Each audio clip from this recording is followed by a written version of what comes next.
Assalamualaikum warahmatullahi wabarakatuh. Perkenalkan, saya Teguh Priambuti, calon guru penggerak angkatan 7 Kabupaten Tegal, Provinsi Jawa Tengah. Pada kesempatan yang baik ini saya akan menyampaikan modul 1.1 tentang jurnal refleksi dwi mingguan dengan metode 4P, yaitu peristiwa, perasaan, pembelajaran, dan penerapan.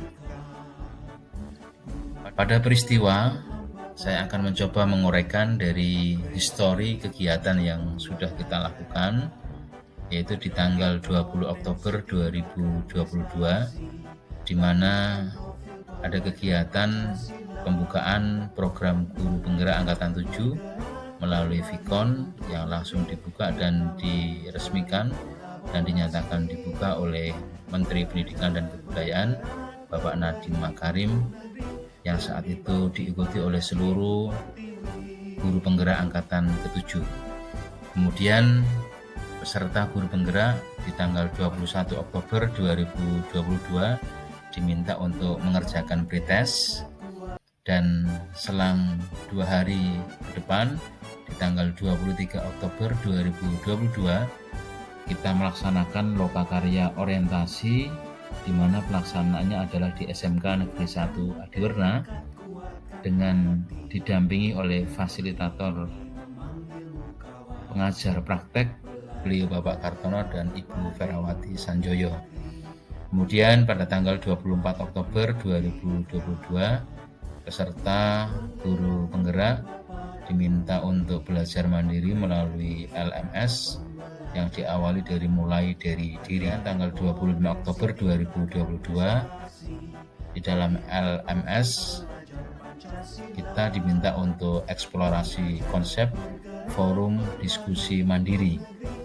Kemudian tanggal 26 Oktober 2022 pada ruang kolaborasi dilakukan diskusi melalui Vikon dengan fasilitator Ibu Evi Sumiati, di mana pada forum ini kita mendiskusikan apa yang nanti akan kita angkat untuk dipresentasikan sebagai wujud dari kultur budaya sosial yang bisa kita manifestasikan dalam pembelajaran pada sekolah masing-masing.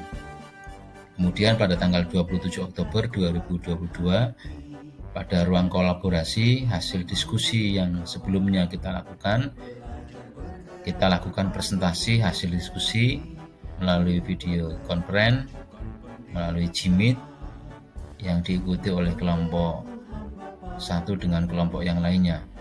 Alhamdulillah diskusi berjalan dengan baik, lancar, dan bisa saling memberi masukan, saran, apresiasi, penghargaan terkait dengan sosiokultural budaya yang ada di masyarakat Kabupaten Tegal khususnya, yang bisa kita manifestasikan dan kita implementasikan dalam kegiatan pembelajaran.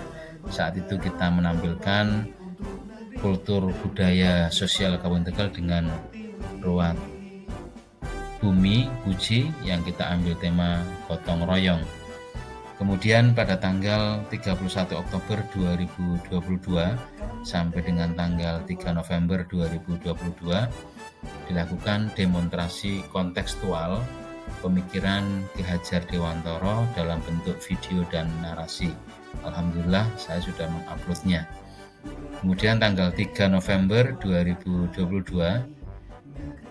ada Jimit bersama dengan instruktur Ibu Dwi Endah Kurnianti tentang elaborasi pemahaman LMS yang diikuti oleh seluruh angkatan 7 guru penggerak, sehingga kita bisa mendapatkan pemahaman dan bagaimana memahami tentang LMS dan seterusnya.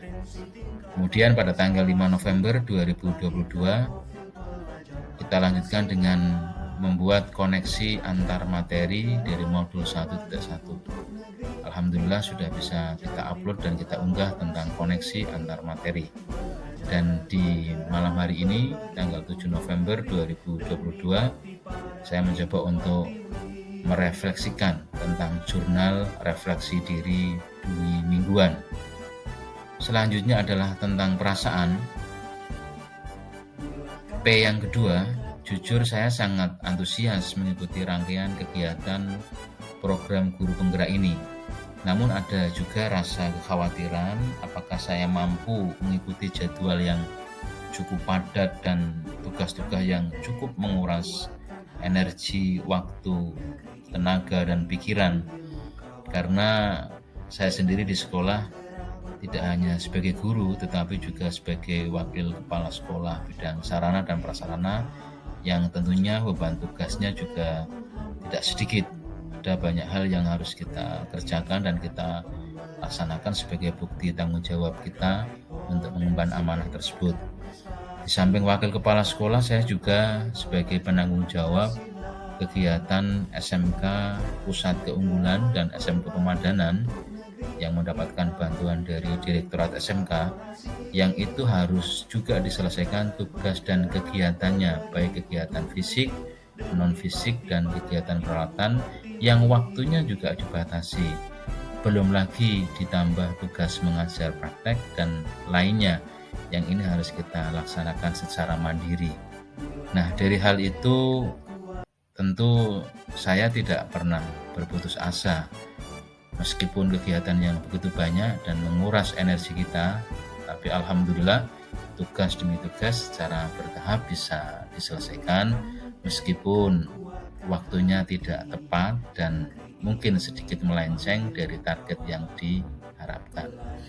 Saya merasa sangat beruntung bisa mengikuti kegiatan ini karena kebetulan di sekolah kami SMK Negeri 1 Adiwarna ada beberapa teman kami yang ikut juga sebagai program guru penggerak dan usianya jauh lebih muda dari saya, sehingga mereka selalu mengingatkan saya, dan ditambah fasilitator kami Ibu Evi yang baik hati, yang selalu memberikan spirit, motivasi, dan selalu mengingatkan kita untuk tugas dan lainnya yang harus segera diselesaikan melalui LMS.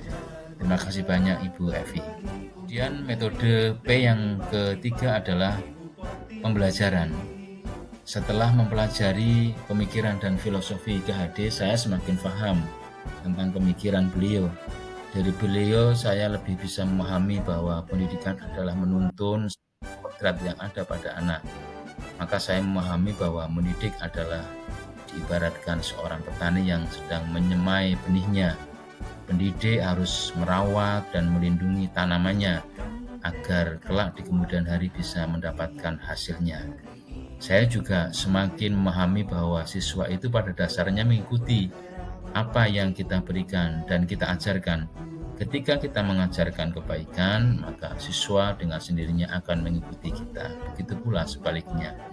Selanjutnya, Ki Hajar Dewantara juga mengajarkan filosofi semboyannya dengan semboyan yang kita sudah sangat mengenal, yaitu ing ngarsa sung tulodo ing madya mangunkarsa tuturi handayani, yang kita tentu sebagai pendidik memahami tentang filosofi itu penuh dengan makna yang mendalam. Ing ngarsa sing tulodo, di depan harus mampu memberikan contoh yang terbaik.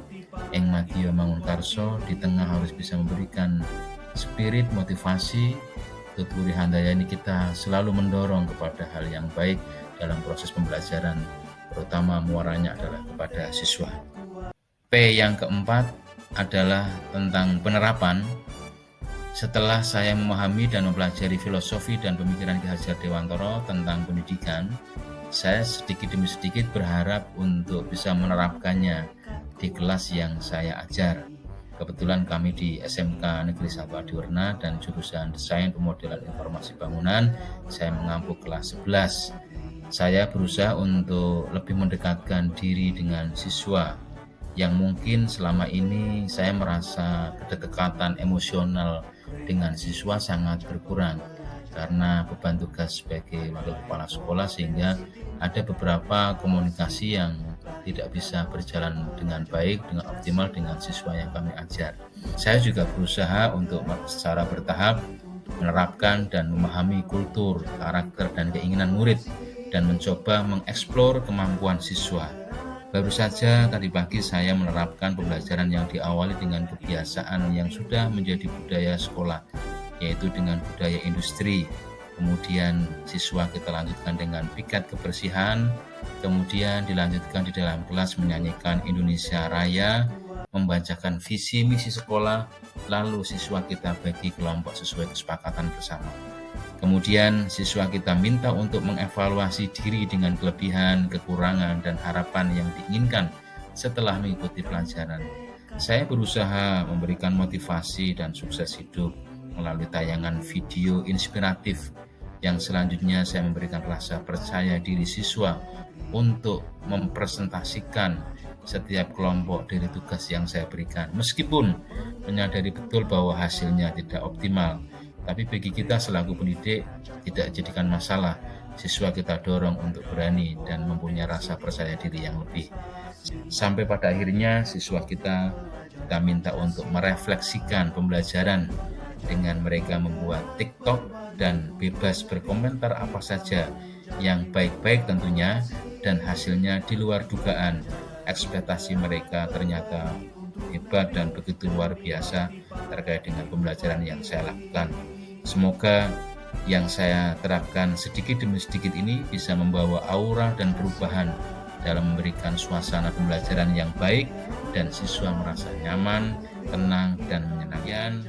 Mudah-mudahan jurnal refleksi Dwi mingguan ini bisa memberikan manfaat untuk diri saya dan teman-teman guru penggerak yang lainnya. Terima kasih banyak. Semoga bermanfaat. Assalamualaikum warahmatullahi wabarakatuh.